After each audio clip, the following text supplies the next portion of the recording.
Very good morning, students. How are you? I hope all of you will be fine. I am your science teacher, and today I am going to teach you science of class 8. And today we continue chapter 8, reproduction in animals, and today we discuss part 2nd. So now see in the book. See, this is your science book, science of class 8. Now open chapter number 8. See here, this is the chapter number 8, reproduction in animals. Now today we discuss part 2nd, page number 76. So open page number 76. Sexual reproduction. In part 1 we already taught you there are two modes of reproduction, sexual reproduction and asexual reproduction. So today we discuss sexual reproduction. We have learned that plants reproduce sexually, have male and female. हमने plants के बारे में हम पढ़ चुके हैं बच्चों कि जो प्लांट्स हैं वो सेक्सुअली रिप्रोड्यूस करते हैं मेल और फीमेल रिप्रोडक्टिव पार्ट्स से, यानी कि जो प्लांट हैं उनमें जो फ्लावर पार्ट्स होता है उसमें दोनों पार्ट्स होते हैं मेल और फीमेल, इसलिए उनमें जो रिप्रोडक्शन होता है प्लांट्स में वो सेक्सुअल रिप्रोडक्शन होता है. Similarly in animals mails and females have different reproductive parts organ.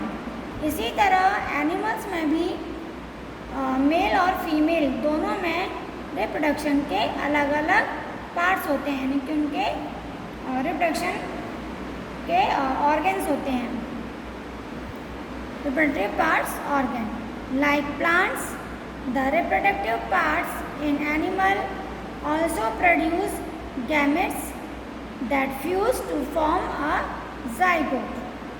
तो प्लांट की तरह जो एनिमल हैं वो भी गैमेट रिप्रोड्यूस करते हैं और वो फीमेल से फ्यूज़ करके जाइगोट बनाते हैं.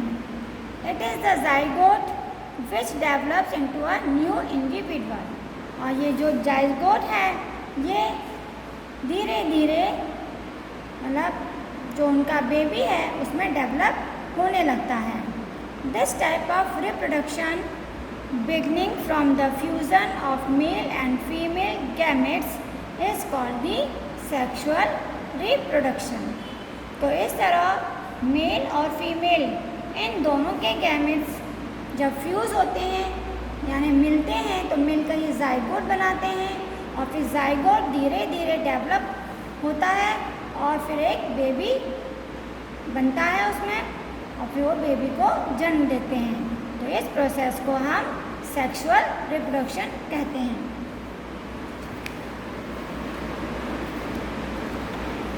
Now male reproductive organs include a pair of testis, two sperms duct and a penis. इसी तरह से जो मेल होते हैं मेल में जो रिप्रोडक्टिव ऑर्गन्स होते हैं उनमें वन पेयर टेस्टिस होता है, टू स्पर्म्स डक्ट होती हैं और एक penis. The testis produce the male gametes.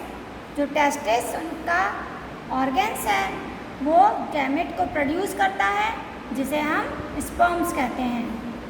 Millions of sperms are produced by the testis. तो जो स्पर्म्स हैं वो मिलियंस की काउंटिंग में टेस्टिस उनको प्रोड्यूस करता है. Throw sperms are very small in size. जो कि जो स्पर्म्स होते हैं वो बहुत ही छोटे साइज के होते हैं. And each has a head. और हर स्पर्म्स का हेड होता है यानी उसका सिर होता है. A middle piece and a tail. और बीच का पीस मतलब बीच का पार्ट अलग होता है और उनकी लास्ट में पूंछ होती है।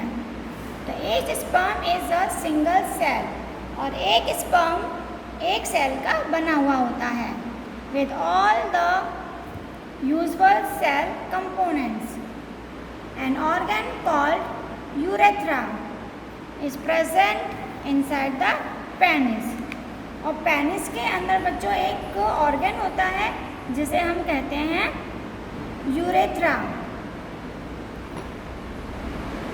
Vas deferens carries sperms and opens in the urethra। तो जो स्पर्म्स बनते हैं वो यूरेथ्रास में ओपन होते हैं and both the penis and urethra are also part of the male excretory system. तो इस तरह से बच्चों जो यूरेथ्रा है और पेनिस ये दोनों ही रिप्रोडक्टिव के साथ साथ एक्सक्रीटरी सिस्टम भी हैं and haves to excrete urine और यूरिन को बाहर निकालने में हेल्प करते हैं। Vas deferens is a narrow duct. ये वेस्ट डिफरेंस जो है एक बहुत ही पतली ट्यूब होती है which helps to transport sperms from the testis, जो स्पर्म को टेस्टिस से ले जाने में हेल्प करती है। Several fluid are secreted inside this duct. और इन जो हमारी ये वेस्ट डिफरेंस है इसमें एक लिक्विड निकलता है हमारा ग्लैंड्स के द्वारा which mix with the sperms, जो स्पर्म्स के साथ मिक्स हो जाता है and to form a fluid called semen. और फिर उस लिक्विड के साथ जब वो स्पर्म्स मिक्स हो जाते हैं तो मिक्स होने के बाद फिर हम उसे सीमेन कहते हैं। The female reproductive organs are a pair of ovaries. इसी तरह से बच्चों फीमेल में जो रिप्रोडक्टिव ऑर्गन्स होते हैं उनमें वन पेयर ओवरीज होती हैं, ओविडक्ट एंड यूट्रस। ये 3 रिप्रोडक्टिव ऑर्गन्स होते हैं। The ovary is the endocrine gland. जो ओवरी होती हैं वो एंडोक्राइन ग्लैंड्स होते हैं।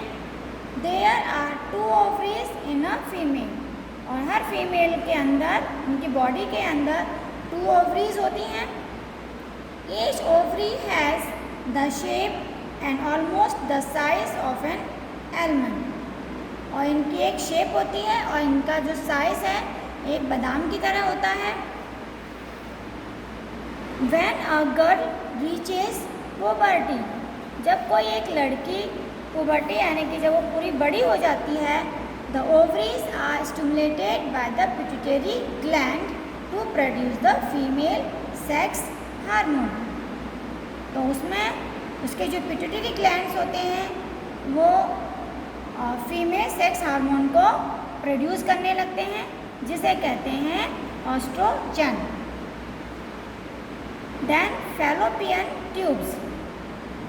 Fallopian tubes are the tubes that carry the ovum released by the ovary. बच्चों जो ओवरी ऑर्गन है उसमें से एक ओवम रिलीज होता है, निकलता है, जिसे मतलब वो स्पर्म के साथ मिक्स होता है। They are also known as the oviduct और उसे हम ओवम को ओविडक्ट भी कहते हैं। Uterus. Uterus is the organ where the zygote mature and grows till it is ready to be born. Uterus एक ऐसा ऑर्गन है जहाँ पर ज़ाइगोट जो है वो पूरी तरह से डेवलप होता है और वहाँ पर जो बेबी है यानी कि जो ज़ाइगोट है वो धीरे धीरे डेवलप होते होते एक बेबी का रूप ले लेता है और जब वो बेबी बॉर्न होने के लिए रेडी हो जाता है तब तक वो यूट्रस में रहता है। The embryo grows and develops inside the uterus. जो एम्ब्रायो है यानी कि जो ज़ाइगोट है वो यूट्रस में ही डेवलप होता है which is also called the warm. तो हम एम्ब्रायो को वॉर्म भी कहते हैं। फिर है vagina. Vagina receives the penis during sexual intercourse. जो वैगिना है वो सेक्सुअल इंटरकोर्स में उसको रिसीव करता है. This is the reproductive organs of the female. So today's up to here. Thank you. Have a nice day.